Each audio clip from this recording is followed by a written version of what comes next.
Hello Shri Radhe.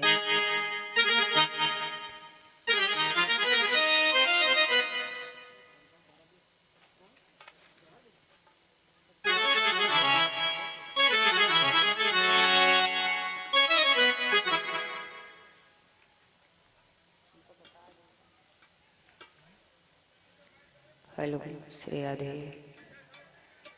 Shri Radhe Shyam, Shri Sitaram. Hello Shri Radhe. Shri Radhe, Shri Radhe Shyam, Shri Sitaram. Hello hello Shri Radhe, Shri Radhe Shyam. Hello hello. Hari Om,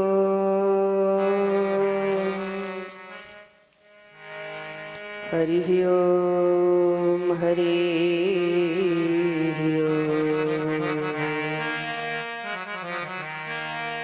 या देवी सर्वभूतेषु ज्ञानरूपेण संस्थिता ते नमो नमः। नीलाम्बुज श्यामल कोमलांग सीता समारोपितवावभागम् पाणो महासायकचारुचापम् नमामि रामं रघुवंशनाथम्। जो सुमिरत सिद्धि होय गणनायक करिवर बदने करहु अनुग्रह सोय। बुद्धिराशि शुभ गुण सदन आया है सो जाएगा राजा रंग फकीर। कोई सिंहासन चढ़ चला तो कोई चला बंधा जंजीर। प्रेम से बोले सद्गुरुदेव भगवान की जय। श्री रामचंद्र भगवान की जय। संत समाज की जय। सनातन धर्म की जय। भक्त और भगवान की जय। सभी भक्तों की जय।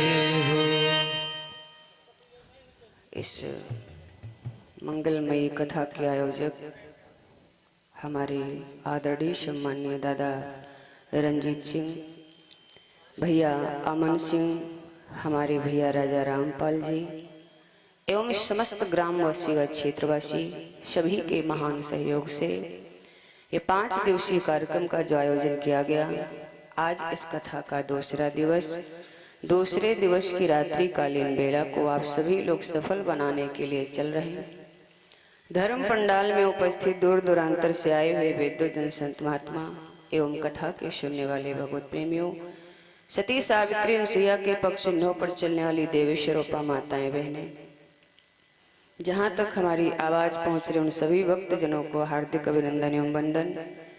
मंच के ऊपर विराजमान ठाकुर जी महाराज धर्म मंच की मर्यादा का पालन करते हुए सभी की महान आत्माओं को अर्चन वंदन करते हुए अभी आप लोग भैया जी के मुखारबिंद से भजन के माध्यम से बड़ा सुंदर भाव श्रवण कर रहे थे। आओ सर्वप्रथम परमात्मा के चरणों में ध्यान, फिर उसके बाद में भगवान की पावन चर्चा की ओर चलने का प्रयास। हमारी दीदी जी के द्वारा ये फूलों का हार पहना करके हमारा सम्मान किया, 501 मुद्राएं दे करके भी हमारा सम्मान किया। भगवान से कामना करते हैं दीदी जी के लिए जीवन मंगलमय हो, भगवान सदा सुखों में संपन्न बनाए रखे, हर चीज से परिपूर्ण रखे। एक बार जयकारा लगाएंगे। बोलिए सद्गुरुदेव भगवान की जय।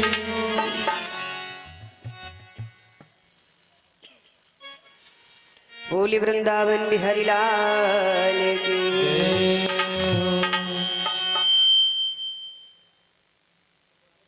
हेलो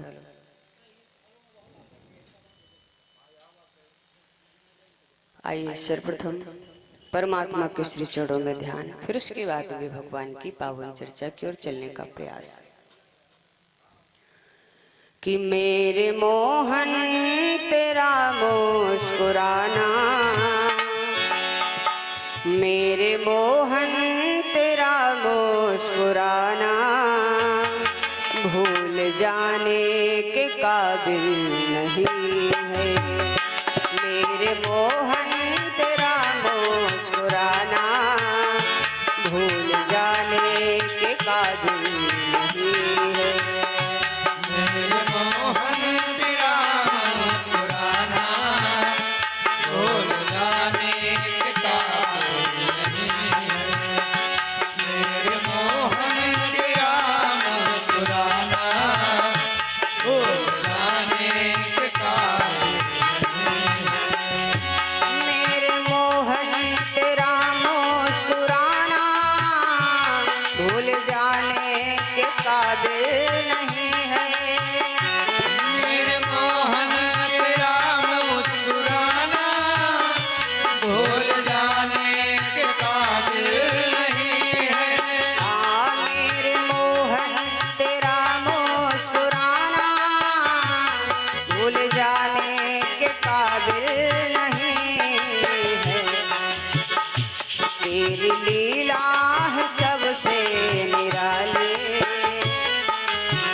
अरे तेरी लीला है सबसे निराली, जो समझने के काबिल नहीं है।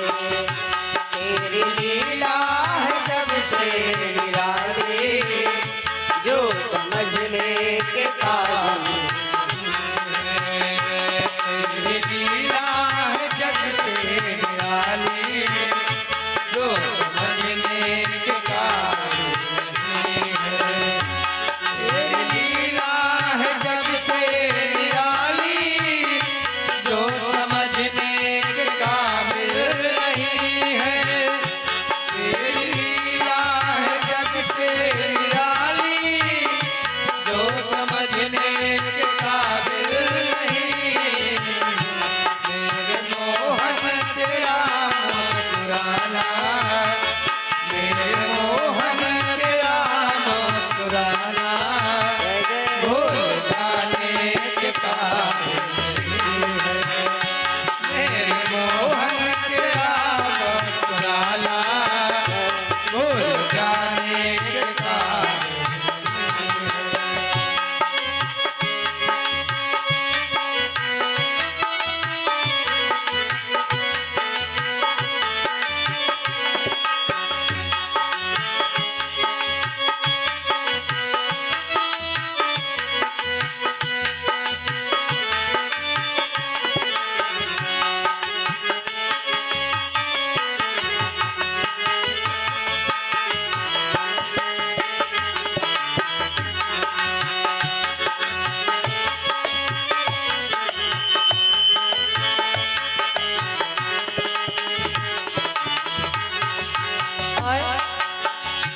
मैंने खत लिख के तुमको बुलाया, उस पे उत्तर तुम्हारा जो आया।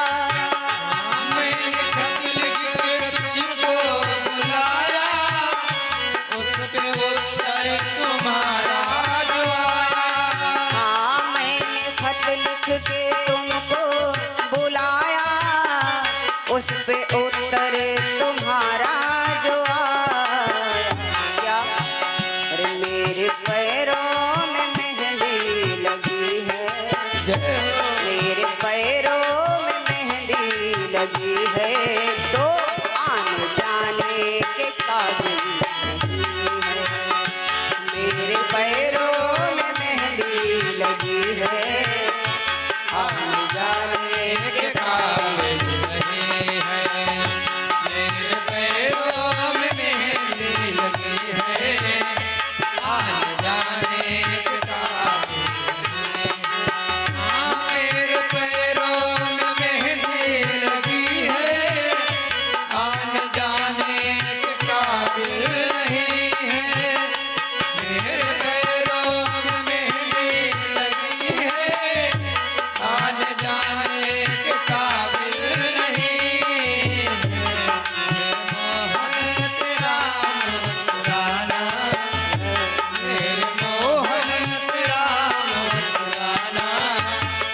भूल जाने के काबिल नहीं है। मेरे मोहन तेरा मुस्कुराना भूल जाने के काबिल मैंने पूछा कि फिर कब मिलोगे, पहले मुस्काए फिर हर्ष के बोले। मैंने पूछा कि फिर कब मिलोगे, पहले मुस्कुराए फिर हंस के बोले। हाँ मैंने पूछा कि फिर कब मिलोगे, श्याम मुस्काए फिर हंस के बोले। मैं तो रहता हूँ सबके दिलों में, मैं तो रहता हूँ सबके दिलों में, आने जाने के काबिल नहीं है। मैं तो रहता हूँ सबके दिलों में, ढूंढने की जरूरत नहीं है। मैं तो रहता हूँ सबके दिलों में, ढूंढने की जरूरत नहीं है। मैं तो रहता हूँ सबके दिलों में, ढूंढने की जरूरत नहीं है। मैं तो रहता हूँ सबके दिलों में, ढूंढने की जरूरत नहीं है। मैं तो रहता हूँ सबके दिलों में, ढूंढने की जरूरत नहीं है। मेरे मोहन तेरा मुस्कुराना, मेरे मोहन तेरा मुस्कुराना भूल जाने के काबिल नहीं है। मेरे मोहन तेरा मुस्कुराना भूल जाने के काबिल नहीं है। मेरे मोहन तेरा मुस्कुराना भूल जाने के काबिल नहीं है।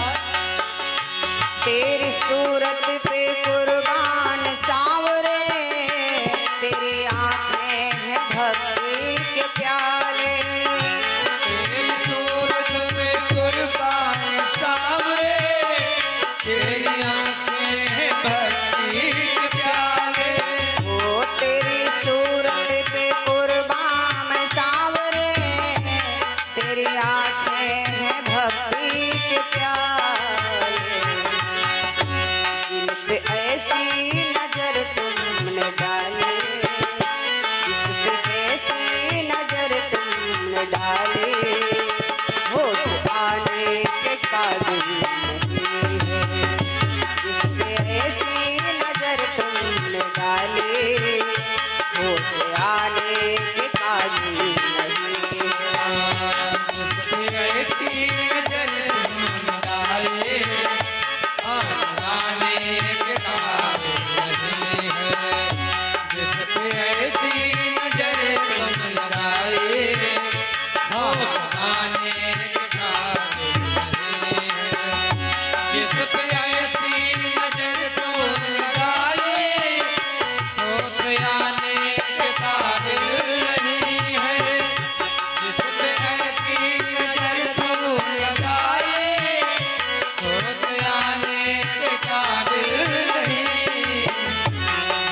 बिहारी लाल की जय। बोले शंकर भगवान की जय। आदि शक्ति मैया की जय। सब बड़ा सुनसान लग रहा है भाई, ये तो जयकारे की भी आवाज नहीं आ रही है। आवाज होनी चाहिए ना, पता तो चले कि कथा प्रांगण में बैठे हो, ऐसा मालूम होना चाहिए। खाली पाषाण काल की मूर्ति बने बैठे रहो, क्या मतलब है? तो सभी लोग जयकारा लगाएंगे। हमारे सभी दादा भैया लोग दोनों हाथ उठा करके, हमारी माताएं बहनें हाथ जोड़ करके, आप लोग हाथ नहीं उठाएंगे। बोलिए वृंदावन बिहारी लाल की, बोले शंकर भगवान की जय हो। अब लगा कि प्रांगण में बैठे हो, आइए दो बार भगवान का पावन नाम सभी हमारे भैया लोग, सभी हमारी माताएं बहनें भाव के साथ में सब लोग सुंदर सुंदर तालियों को बजाते हुए सभी लोग बोलेंगे। आवाज बढ़ा, सभी लोग बोलिएगा, सभी माताएं बहनें, सभी भैया लोग कि वृंदावन में हुकुम चले बरसाने वाली का। सभी लोग बोलेंगे वृंदावन में हुकुम चले बरसाने वाली का। मेरा श्याम दीवाना है उस राधे रानी का। मेरा श्याम दीवाना है उस राधे रानी का। श्याम दीवाना है राधे रानी का। श्याम दीवाना है राधे रानी का। ये वृंदावन में हुकुम चले बरसाने वाली का। वृंदावन में हुकुम चले बरसाने वाली का। मेरा श्याम दीवाना है श्री राधे रानी का। मेरा श्याम दीवाना है श्री राधा रानी का। श्याम दीवाना है राधा रानी का। श्याम दीवाना है राधा रानी का। वृंदावन में हुक्म चले बरसाने वाली का। वृंदावन में हुक्म चले बरसाने वाली का। दीवाना है तो राधा प्यारी का। श्याम दीवाना है राधे रानी का। और जहाँ डाली डाली पर, जहाँ पते पते पर नाम गाधे का चलता, गाँव के हर रास्ते पर।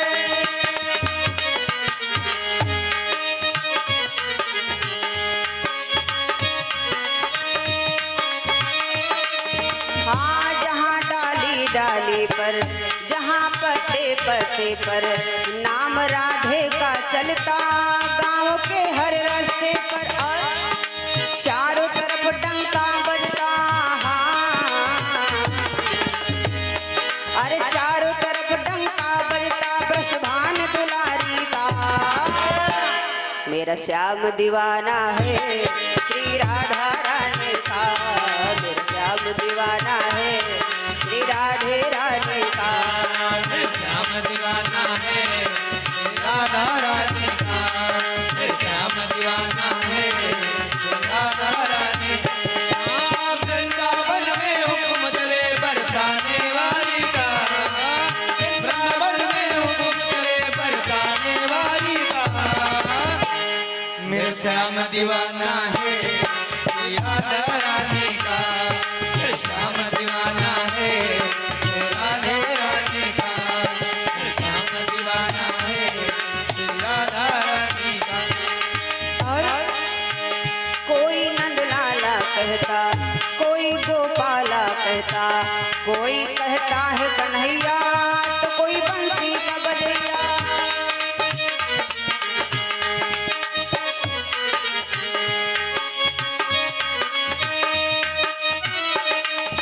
हाँ कोई नंदलाला कहता, कोई गोपाला कहता, कोई कहता है कन्हैया तो कोई बंसी का बजैया। नाम बदल कर रख डाला, हाँ अरे नाम बदल कर रख डाला उस कृष्ण मुरारी का। मेरा श्याम दीवाना है श्री राधे रानी का। मेरा श्याम दीवाना है श्री राधा रानी का। दीवाना है श्री राधा रानी का, श्याम दीवाना है श्री राधा रानी। हाँ, वृंदावन में हुक्म चले बरसाने वाली का, वृंदावन में हुक्म चले बरसाने वाली का। मेरे श्याम दीवाना है श्री राधे रानी का, श्याम दीवाना है श्री राधे रानी का। ये वृंदावन में हुक्म चले बरसाने वाली का, वृंदावन में हुक्म चले बरसाने वाली का। मेरा श्याम दीवाना है श्री राधा रानी का, श्याम दीवाना है श्री राधा रानी का। श्याम दीवाना है श्री राधा रानी का, श्याम दीवाना है श्री राधा रानी का। वृंदावन में हुक्म चले बरसाने वाली का, वृंदावन में हुक्म चले बरसाने वाली का। श्याम दीवाना है श्री राधा रानी का, श्याम दीवाना है श्री राधा रानी का, श्याम दीवाना है श्री राधा रानी। बोलिए राधे रानी सरकार की, वृंदावन बिहारी लाल की जय हो। आइए चलते हैं परमात्मा की पावन चर्चा की तरफ। दोपहर की बेला में आप सभी भैया लोग श्रवण कर रहे थे भोले बाबा से जिस समय भगवती पार्वती ने अपने पूर्व जन्म की कथा को सुनना चाहा, सो भोले बाबा माता पार्वती को अपने बाएं भाग में विराजमान करके पार्वती के पूर्व जन्म की कथा सुनाते हैं। भवानी बड़े भाव से सुन रही हैं और भोले बाबा बड़े भाव से श्रवण करा रहे हैं। कथा कहां तक पहुंची थी? भोले बाबा और सती जी दोनों लोग अगस्त्य ऋषि के आश्रम से वापस लौट रहे हैं। जिस समय वापस लौट रहे थे, भगवान भोलेनाथ ने विचार किया कि एक तो मैं अपने प्रभु श्री राम की कथा को सुन करके आ रहा हूं और इसी बीच में अगर कहीं मुझे उनका दर्शन हो जाए तो हमारी कथा सार्थक हो जाएगी। मन में ये भाव बना और जैसे ही भाव बना तो भगवान राम ने भोले बाबा को दर्शन भी दिया। जिस समय भोले बाबा को दर्शन दिया, भगवान भोलेनाथ ने भगवान श्री राम को जब देखा, राम जी हैं साथ में लक्ष्मण जी, दोनों भैया उस समय स्थिति ये थी, उस दंडक वन में घूम रहे हैं, सीता जी का पता लगा रहे हैं, साथ साथ में रोते जा रहे हैं। उस समय की दशा बड़ी ही दयनीय दशा थी।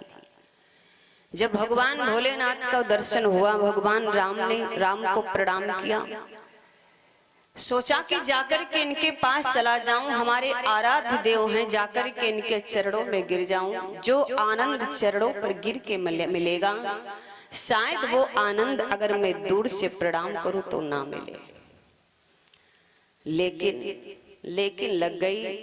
भोले बाबा ने सोचा, एक तो सती के अंदर वैसे भी संशय बना हुआ है, शंका बनी हुई है, और अगर कहीं हम जाकर के इनके चरणों पर गिर गए, चरणों पर गिर के हमने इनको दंडवत प्रणाम किया, तो यही हो जाएगा जलती हुई आग में घी डालना। वैसे शंका तो है ही और शंका बढ़ जाएगी, इससे बढ़िया यही है कि हम यहीं से प्रणाम कर लें। भगवान भोलेनाथ ने प्रणाम किया, सोचा मन ही मन प्रणाम कर लिया जाए, मुख से कोई शब्द न निकल पाए। लेकिन इतना भाव विभोर हुए भोले बाबा कि मेरे प्रभु की यह दशा, इस स्थिति में प्रणाम किया, मन ही मन प्रणाम किया, बहुत संभाला अपने आप को, लेकिन मुख से आवाज निकल गई, जय सच्चिदानंद जग पावन, अस कही चलो मनोज न सावन। रख दो भैया, उधर ले लो, उधर ले लो। 101 भैया बैठे, उनके पास चले जाओ, दे देंगे। 101 मुद्राएं भैया जी की तरफ से। कामना मंगलमयी हो, भगवान सदा सुखों में संपन्न बनाए रखे, हर चीज से भरपूर रखे। बोले शंकर भगवान की जय। भोले बाबा ने जब प्रणाम किया, बहुत संभाला अपने आप को, लेकिन मुख से आवाज निकल गई, कौन सी? जय सच्चिदानंद जग पावन, अस कही चलो मनोज न सावन। हे सच्चिदानंद प्रभु, आपके चरणों में हमारा बारंबार प्रणाम स्वीकार है। जिस समय भोले बाबा के मुख से ये शब्द निकला, सती जी ने सुन लिया। सती के कानों में जब ये आवाज आई, सती जी भगवान भोलेनाथ की तरफ देख करके बोली, महाराज आपने सच्चिदानंद का नाम लिया है, किसी को प्रणाम किया है? भोले बाबा ने कहा, हाँ मैंने प्रणाम किया है। कहा, किसको प्रणाम किया है महाराज, हमें बताओ, हम भी प्रणाम कर ले। भोले बाबा ने कहा, देवी सामने देखो, तुम्हें कोई दिखाई नहीं दे रहा है? भवानी बोली, महाराज हमें तो कोई नहीं दिखाई दे रहा है। एक बात और बताएं भैया, जिसके अंदर सरल भक्ति है उसे परमात्मा नजर आ सकता है, लेकिन जिसके अंदर छल कपट रूपी भक्ति है, भगवान उसे कभी नजर नहीं आ सकते। जिसको ब्रह्म पर विश्वास है, ब्रह्म उसको नजर आ सकता है, लेकिन जिसको ब्रह्म पर विश्वास नहीं है, तो भले ही सामने खड़ा हो, लेकिन वो ब्रह्म नजर नहीं आएगा, नहीं आएगा। सबसे बढ़िया तो सरल भक्ति में परमात्मा बड़ी जल्दी दर्शन दे देते हैं। आइए एक उदाहरण के माध्यम से समझ लें। एक बार ऐसा था, एक व्यक्ति था, बड़ा ही सज्जन था भैया, बड़ा सज्जन था।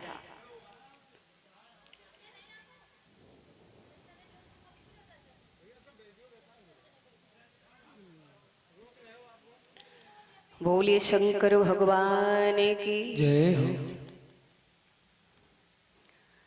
एक बड़ा ही सरल स्वभाव का व्यक्ति था। अपने घर में रहता, कभी भी कोई काम काज नहीं करता था। मात्र उसको उसका इतना ही काम था, भोजन कर लेता था और भोजन करने के बाद पूरा दिन पड़ा रहता, मस्त जिंदगी जी रहा था। घर वाले भी परेशान हो गए, जितना खाता है महाराज कम से कम उतना तो काम कर डाले, लेकिन उतना भी नहीं करता है, आराम से खा लेता है, बढ़िया लेटा रहता। घर वालों ने उसको घर से निकाल दिया। जा, जब तू बाहर जाएगा, जब एक रोटी खाने को नहीं मिलेगी तो एक रोटी कमाने के विषय में सोचेगा। ऐसे तो घर में पड़ा पड़ा खाएगा, बाकी कुछ नहीं करेगा। अब आलसी था, लेकिन सरल था, आलसी था, काम कभी किया नहीं। जाता है, एक आध दिन तो किसी के घर गया, किसी ने खिला दिया। एक बार एक व्यक्ति के घर पहुंच गया, उस व्यक्ति ने कहा, आओ भैया, कहाँ जा रहे हो? उसने कहा, क्या बताएं, बड़ी भूख लगी है, पर खाने के लिए हमारे पास कुछ नहीं है। उस व्यक्ति ने कहा, ठीक है आओ, हम तुम्हें खिला देते हैं। अपने घर में ले गया, बिठाया और भोजन कराने लगा। जब भोजन करा रहा है तो महाराज वो रुकने का नाम ही नहीं ले रहा है, खाए जा रहा है, खाए जा रहा है। जिस व्यक्ति के घर में खा रहा था, उसने विचार किया कितना खाता है, लेकिन खिलाता रहा, खिलाता रहा। उसके बाद में अब वो खा रहा और इतना कह रहा है, दाने दाने पर लिखा है खाने वाले का नाम, दाने दाने पर लिखा खाने वाले का नाम, यही कहता जा रहा है और रोटी खाता जा रहा है। अब उस व्यक्ति ने कहा, भैया जरा पानी तो पी लो, पानी तो पी लो कम से कम, अब तो आधा पेट तो भर गया होगा, आधे पर पानी पी लो। जैसे इतनी बात कही तो वो बोल पड़ा कि भैया अभी पानी पीने की स्थिति नहीं आई है, जब आधा पेट भर जाएगा तब पानी पी लूंगा। उसने कहा, आज तो कोई शनिचर आया है हमारे घर भोजन करने, बस फिर कहता है कि तुम भोजन लाओ, जब आधा आ जाएगा हमारा पेट भर जाएगा तो मैं खुद पानी पी लूंगा, तुमको कहना नहीं पड़ेगा। वो फिर बेचारे रोटी लाते रहे, फिर लाते रहे, और वो यही बोलता है, दाने दाने पर लिखा खाने वाले का नाम। तो खाने वाले ने पूछा, कहा ये बात क्यों कह रहे हो? कहा मेरा दाने दाने पर खाने वाले का नाम लिखा, इसलिए हम तुम्हारे घर चले आए। जो खिला रहा था उसने कहा, दाना दाना नहीं तो दाना ही भर खाता है। राम बोले, देखो ये मेरी पत्नी है सीता, ये हमारे साथ में हमेशा रहते, तो इनको छोड़ के हम कैसे चले आए, इसलिए चले आए। अब उसने विचार किया, भोजन तो एक ही लोगों को बना है, आए 2 लोग हैं, अच्छा अब आ गए हैं तो चलो कोई बात नहीं, ठीक है महाराज बैठिए भोजन करिए, जो बचेगा शेष में खा लूंगा। हुआ क्या, उसने बड़े प्रेम से भगवान राम और सीता के लिए थाली लगाई, दोनों लोगों ने भोजन ग्रहण किया, थोड़ा बहुत भोजन जो था उसके लिए छोड़ दिया। भगवान बोले, बड़ा सुंदर भोजन था, बड़ा स्वादिष्ट भोजन था, अच्छा अब हम चले। जिस समय वहां से गए, दोनों लोग चले गए, भगवान राम और सीता। अब बेचारा थोड़ा भोजन बचा, उसको खाया, लेकिन पेट नहीं भरा, पेट नहीं भरा, थोड़ा ही भोजन बचा ना, अपने लिए बनाया था, 2 लोग आके खा गए, कितना बचेगा, थोड़ा ही बचा, खा लिया, पर पेट नहीं भरा। गया गुरुजी के पास में, गुरुजी से जाकर के लड़ने लगा, गुरुजी आप भी हमारे साथ में घाट करते हो महाराज। गुरुजी ने कहा, बच्चा क्या हुआ? कहा महाराज आपने केवल एक व्यक्ति के खाने भर का राशन हमको दिया था, और आप बोले थे कि भगवान श्री राम का भोग लगा देना। जब मैं भोग लगाने बैठा तो वो 1 नहीं 2 आए थे महाराज, सारा भोजन तो वही खा गए, थोड़ा बचा सो हम खाए, पर पेट नहीं भरा। लेकिन अगली एकादशी को 2 लोगों जैसा, 2 लोग जितना खाते उतना राशन देना। कहा ठीक है। गुरुजी ने कहा, ज्यादा खाता था, इतने पर काम नहीं इसका चला, चलो अगली बार हम 2 व्यक्तियों जैसा राशन दे देंगे। धीरे धीरे समय व्यतीत हो गया, होने लगा। जब अगली एकादशी आई, उसने कहा, गुरुजी आज तो 2 लोगों के खाने भर का राशन देना। 2 लोग आए थे वहां पर। जैसे इतनी बात कही, गुरुजी ने तुरंत अपने चेले को बुलाया, कहा ऐसा करो, जाओ इसको 2 व्यक्ति जितना भोजन करते उतना राशन दे दो। अब 2 व्यक्तियों जितना राशन ले लिया, और लेकर के राशन फिर उसी नदी के किनारे आ गया। फिर जब नदी के किनारे आया, बढ़िया भोजन बना करके तैयार किया, और जब भोजन बन के तैयार हो गया तो फिर कहता है, क्या कहता है जरा ध्यान देंगे। अब तो बोल पड़ा कि मेरे राम आइए, राजा राम आइए, और आकर के भोग लगाइए।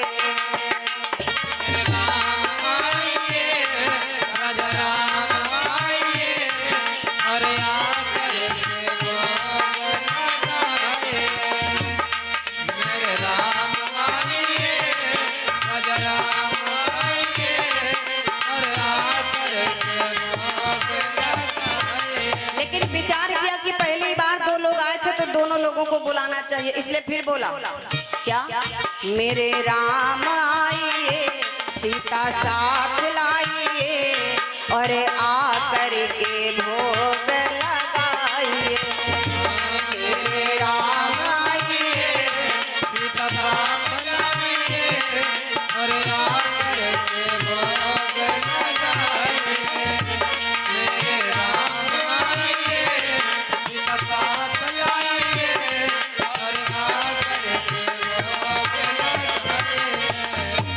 जैसे इतनी बात कही, उसी समय क्या देखा, भगवान राम, माता सीता, भैया लक्ष्मण, 3 लोग आ गए। अब जब 3 लोग आए, उसने देखा आज तो हद कर दी। कल 2 लोग आए थे, पहली एकादशी को 2 लोग आए थे, अब की एकादशी में 3 लोग आए हैं, ये क्या चक्कर है? तुरंत भगवान से बोल पड़ा, प्रभु आप पहले क्यों नहीं बताते हो कि कितने लोग आओगे? पहले बता दिया करो तो हम उतनी व्यवस्था बना लिया करें ना, आज फिर हमको भूखे रहना पड़ेगा। जब 2 लोगों का राशन हम लाए तो तुम 3 लोग आ गए। अरे पहले बता देते, हम 3 लोग आते तो हम 3 लोगों का राशन ना लेके आ जाते। अच्छा ठीक है, अब आ गए हो तो कोई बात नहीं। अच्छा ये है कौन? कोई अड़ोसी पड़ोसी हैं? भगवान राम बोले, नहीं भैया अड़ोसी पड़ोसी नहीं है, ये हमारे छोटे भाई हैं। अच्छा ठीक है, अब आ गए हो तो ठीक है, भोजन कर लो। हमारी तो धीरे धीरे आधी एकादशी तो हो ही जाती है। पहले भी महाराज आप 2 लोग आए, हम तो भूखे रह गए, थोड़ा किया, ठीक है कोई बात नहीं। 3 थाली लगाई, तीनों लोगों ने भोजन किया। थोड़ा भोजन प्रभु श्री राम ने उसके लिए फिर रखा। तीनों लोग भोग लगा के जैसे चलने लगे, उसी समय वो बोल पड़ा, कहने लगा महाराज एक बात आज हमको बता दीजिए, अगली एकादशी को कितने लोग आओगे? पहले से बता दो, उतनी की व्यवस्था हम बना के रखे, हमको भूखों न रहना पड़े। जैसे इतनी बात कही, भगवान बोले अगली एकादशी को तो हम बस 3 ही लोग आएंगे, ज्यादा हमारे और कोई है ही नहीं, 3 ही लोग आएंगे, परेशान मत होना। ठीक है। आज प्रभु वहां से तीनों लोग चले गए। थोड़ा जो कुछ बचा था उसने फिर थोड़ा भोजन किया, लेकिन पेट नहीं भरा। फिर पहुंचा गुरुजी के पास और कहने लगा, गुरुजी जब एक को बुलाते हैं तो 2 आते हैं, जब 2 को बुलाते हैं तो 3 आते, कैसे हैं तुम्हारे प्रभु? और ना ही हमको पहले से बताते हैं कि हम कितने लोग आएंगे। गुरुजी बोले, बच्चा क्या बात है, क्या हुआ? कहा महाराज आज तो 3 लोग आए थे, हम तो फिर भूखों रह गए। अगली एकादशी जब आवे तो 3 लोग वो आएंगे, चौथे हम, 4 लोगों का राशन आपको देना पड़ेगा।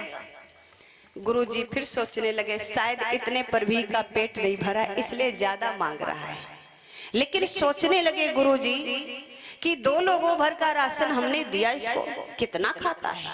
इसका मतलब अब ये खाता नहीं है, ये कहीं ना कहीं राशन सप्लाई करता है। खाता नहीं, यहाँ से तो ले जाता है लेकिन कहीं बेच लेता। अगली एकादशी को हम देखेंगे। धीरे धीरे समय व्यतीत होने लगा। अगली एकादशी फिर आई। उसने कहा, गुरुजी अब की बार 4 लोगों के का राशन देना, 3 लोग तो वही आएंगे, एक हम, 4 लोगों का देना। गुरुजी ने क्या किया, चेले को बुलाया, कहा इनको 4 लोगों भर का राशन दे दो।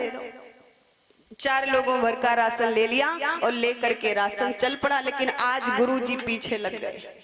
आज तो देखना है कि इतना राशन ले जाता है फिर भी कहता कि मेरा पेट नहीं भरा है, कितना खाता है। पहुंच गए गुरुजी, लेकिन गुरुजी वृक्ष की आड़ में बैठ गए।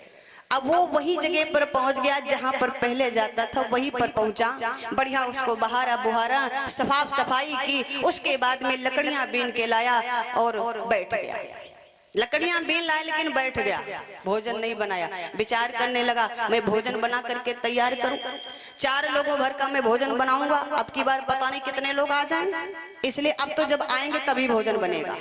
बैठा है आराम से, लेकिन कहता है कि बुला ले।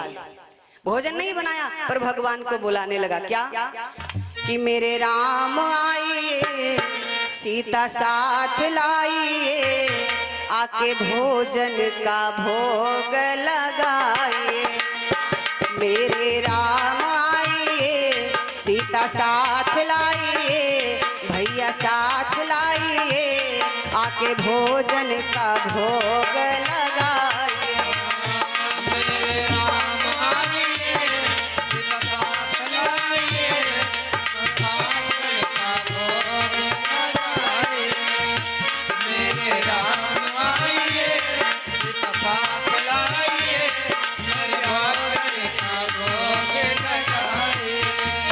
जैसे इतनी बात कही, अब तो जैसे इतनी बात कही उसी समय क्या हुआ, पूरा का पूरा भगवान राम का दरबार आ पहुंचा। भगवान राम आए, मैया सीता आई, लक्ष्मण जी आए, भरत शत्रुघ्न हनुमान सब लोग चले आए, पूरा दरबार आ गया। और जब पूरा दरबार आया, जैसे उसने देखा एकदम देखने लगा आज तो हद ही पार कर दी। बढ़िया बना बनाया मिल रहा था, परिवार सहित चले आए, सब लोग चले आए।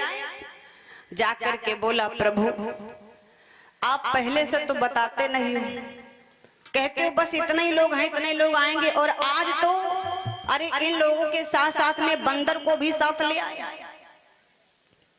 भगवान बोले, भैया बस हमारा इतना ही परिवार है, इतना ही परिवार है। उसने कहा तो हम नहीं मानेंगे कि आपका इतना ही परिवार, रोज के रोज बढ़ता, हर एकादशी को कोई ना कोई बढ़ते, आज तो सब हदें पार हो गई। लाओ, अच्छा मुझे बहुत भूख लगी। भगवान बोले, लाओ मुझे बड़ी भूख लगी। हनुमान जी महाराज भगवान राम से बोले, प्रभु किसके सामने ले आए? महाराज बदनामी हो रही, बेइज्जती हो रही, अपमान हो रहा है, इससे बढ़िया ना लाते तो ठीक है। अरे नहीं नहीं, बहुत बढ़िया भक्त है, सरल स्वभाव का है। महाराज सरल स्वभाव का है, कैसे बोल रहा है? अरे नहीं, अभी देगा भोजन। भगवान राम बोले, लाओ लाओ भोजन, तो मुझे भूख लगी है। उसने कहा, कहाँ भोजन है, कहाँ भोजन है? कहा बनाया नहीं, नहीं बनाया। क्यों नहीं बनाया? क्या मतलब है बनाने से? हमने 2 बार भोजन बनाया, 2 एकादशी की, लेकिन हम तो भूखो रह गए। और आज हम बनाते तो आज जितना पहले मिल जाता था, आज तो उतना नहीं मिलता, इसलिए हमने बनाया नहीं। जब अपने आप को भूखे रहना है तो हम तो नहीं बनाएंगे, अपने आप बनाओ और खाओ। भगवान बोले ये कैसे बनेगा? अरे क्यों नहीं बनेगा? पहले हम खिलाते, बाप बनाओ, अपना भोजन पाओ। हम नहीं बनाएंगे, हमको तो कुछ मिलेगा नहीं, फालतू में क्यों मेहनत करें हम? भगवान बोले ठीक है, नहीं बनाओगे हम बना लेंगे अपने हाथ। हाँ हाँ ठीक है, तो बनाइए। आराम से एक किनारे बैठा रहा। इधर हनुमान जी महाराज ने कहा प्रभु इतनी लकड़ियों में तो काम नहीं चलेगा। भगवान बोले आए काहे वत के लकड़ी भी निकलाओ। बंदर चल पड़ा, यानी हनुमान जी महाराज चल पड़े, फुदक फुदक करके इधर से उधर लकड़ियां लाते हैं। भरत जी क्या करते हैं, सब्जी को काटने लगे। माता सीता रसोई पर बैठ गई, सब लोग भोजन मिलजुल कर बनाने लगे। अब वो अकेले बैठा बुदबुदा रहा, मिलना तो आज भी नहीं है। राशन लाए वो भी चला जाएगा, कुछ मिलेगा नहीं। रोज तो कम से कम 1 आध रोटी मिल जाती थी, पर आज तो कतई नहीं मिलना है। यही बुदबुदा रहा बैठा बैठा। भगवान राम बोले कुछ कह रहे हो? नहीं नहीं, हम आपको कुछ नहीं कह रहे, आप तो बनाओ पाओ, आपको कुछ नहीं बोल रहे। कुछ देर बाद क्या हुआ, वही गुरुजी ने देखा कि ये राशन तो लेके आया है, लेकिन ये बना नहीं रहा है। बात क्या है? चल करके देखते हैं। लेकिन ए भैया, वो भगवान राम का दरबार केवल उस भक्त को दिखाई दे रहा है, उस सज्जन को दिखाई दे रहा है, गुरुजी को नहीं दिखाई दे रहा है। गुरुजी पहुंच गए और कहने लगे बेटा तुम राशन लेके तो आए थे, लेकिन भोजन नहीं बनाया। कहा गुरुजी क्या मतलब भोजन बनाने से? क्यों? अरे हमको तो भूखे ही रहना पड़ेगा। गुरुजी बोले अब भी भूखे रहोगे? 4 लोगों भर का मैंने तुमको राशन दिया, अब भी तुम भूखे रहोगे? कहा आप 4 लोग की बात करते हो, एक तो प्रभु श्री राम हैं, दूसरे मैया सीता हैं, तीसरे लक्ष्मण जी हैं, चौथे भरत जी हैं, 5वें शत्रुघ्न जी हैं और 6ठे हनुमान जी हैं। बताओ हमको मिलेगा कुछ? ये तो सब इन्हीं भर का है, हमको तो कुछ नहीं मिलेगा। आज तो हद ही पार कर दी इन लोगों ने। गुरुजी कहने लगे हमें लग रहा है ये पागल हो गया है, क्योंकि गुरुजी को तो कोई दिखाई नहीं दे रहा था ना, गुरुजी को तो खाली वही दिखाई दे रहा है। गुरुजी बोले तू क्या बोल रहा है, तेरा दिमाग तो सही है। गुरुजी हमारा तो दिमाग बिल्कुल सही, हम सच बोल रहे हैं। कहा हमें तो कोई नहीं दिखाई दे रहा। गुरुजी बोले हमको तो कोई नहीं दिखाई दे रहा है। अब तो और चक्कर में पड़ गया, आपको कोई नहीं दिखाई दे रहा? गुरुजी नहीं नहीं बेटा, मुझे तो कोई नहीं दिखाई दे रहा, मुझे तो केवल तू ही दिखाई दे रहा, बाकी कोई नहीं दिखाई दे रहा है। अब वो भागा भागा भगवान राम के चरणों पर गिर पड़ा, कहने लगा प्रभु आप हमको दिख रहे हो, मेरे गुरुजी को क्यों नहीं दिख रहे हो? अब तो मेरे गुरुजी हमको चोरी लगा देंगे कि मैं राशन लाता बेच लेता, इसलिए महाराज आप इनको भी दिख जाओ ताकि इनको विश्वास हो जाए, नहीं तो विश्वास नहीं होगा। भगवान बोले देखो भैया हम तुम्हें दिख रहे हैं, लेकिन हम तुम्हारे गुरुजी को नहीं दिखेंगे, तुम्हारे गुरुजी को नहीं दिखेंगे। नहीं महाराज आपको तो दिखना पड़ेगा। ना ना हम तुमको दिखेंगे, तुम्हारे गुरुजी को नहीं दिखेंगे।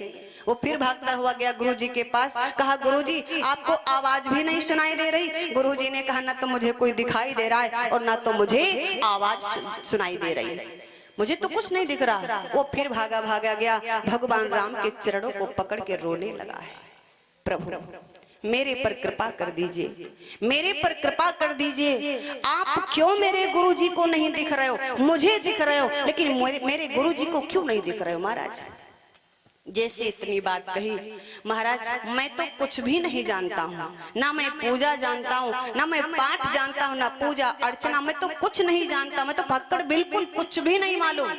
और हमारे गुरुजी तो बहुत बड़े ज्ञानी हैं, मेरे गुरुजी ज्ञानी हैं, वो आपकी पूजा भी करते हैं, आपका भोग भी लगाते हैं, उनके पास तो सारे विधान हैं, लेकिन मेरे पास तो कुछ नहीं। और महाराज मैं कोई संत के इनके पास में आया था, गुरुजी के पास में तो केवल अपना पेट भरने के लिए आया था, बाकी किसी चीज के लिए नहीं आया था, किसी चीज के लिए नहीं आया था, मात्र अपना पेट भरने आया था। मैं तो बस ऐसे ही हूँ और आप हमको नजर आ रहे हो, गुरुजी को हमारे नहीं दिख रहे हो। भगवान राम बोल पड़े सुनो मैं तुम्हें क्यों दिख रहा हूं और तुम्हारे गुरुजी को क्यों नहीं दिख रहा हूं? कहा महाराज बता दीजिए। कहा मैं तुम्हें इसलिए दिख रहा हूं क्योंकि तुम्हारा सरल स्वभाव है, मैं तुम्हें इसलिए दिखाई दे रहा हूं, तुम्हारा सरल स्वभाव है, तुम निश्चली हो, सरल हो, इसलिए हम तुमको दिखाई दे रहे हैं। लेकिन जितना सरल तुम्हारा स्वभाव है उतना सरल तुम्हारे गुरुजी का स्वभाव नहीं है। इसलिए हम तुम्हें तुम्हारे गुरुजी को नहीं दिख रहे हैं। पर उसने कहा कि प्रभु एक बार, बस एक बार आप मेरे गुरुजी को दिख जाओ, ताकि उनको विश्वास हो जाए कि वास्तव में आप लोग यहाँ पर भोग लगाने आते थे, वरना मेरे गुरुजी मुझको चोरी का इल्जाम लगा देंगे, मुझे चोरी लगा देंगे कि मैं राशन बेचता, यही तो सामने आ जाएगा। इसलिए महाराज एक बार मेरे कहने से एक बार इनको दिख जाओ। जैसे इतनी बात कही, उसी समय भगवान राम ने कहा ठीक है, मैं तेरे लिए, तेरे ऊपर ये चोरी का कलंक ना लगे, इसलिए मैं केवल एक बार तेरे गुरुजी को दिखूंगा। हाँ प्रभु, बस एक बार दिख जाइए, परिवार सहित एक बार दिख जाइए। उसी समय हुआ क्या, गुरुजी खड़े हैं लेकिन कोई दिखाई नहीं दे रहा। लेकिन जब उसने इतनी विनती की है तो भगवान राम अपने दरबार सहित सबके सहित गुरुजी को भी दर्शन दे दिया। और जैसे गुरुजी को दर्शन दिया, गुरुजी जाकर के प्रभु के चरणों पर गिर गए। प्रभु, मैंने आपकी बहुत भक्ति की, मैंने बहुत माला जाप किया, बड़ा पूजा पाठ किया, लेकिन मुझे आप कभी नहीं दिखे। आज अगर दिखे हो तो केवल और केवल इस सरल भक्त के बल पर मुझे दिखे हो, अन्यथा मेरा जीवन तो ऐसे ही चला जाता, लेकिन आप हमको कभी दर्शन नहीं देते। ए भैया, जरा विचार करना। कहने का भाव ये है कि अगर हमारे अंदर सरलता है, अगर मैं सरल हूं तो मुझे परमात्मा दर्शन देगा। लेकिन अगर जरा भी छल कपट हमारे अंदर कहीं भी है, भले ही माला जाप रोज करते हैं, लेकिन जरा भी छल कपट है तो परमात्मा हमें कभी नजर नहीं आएगा। बोले सच्चिदानंद भगवान की जय।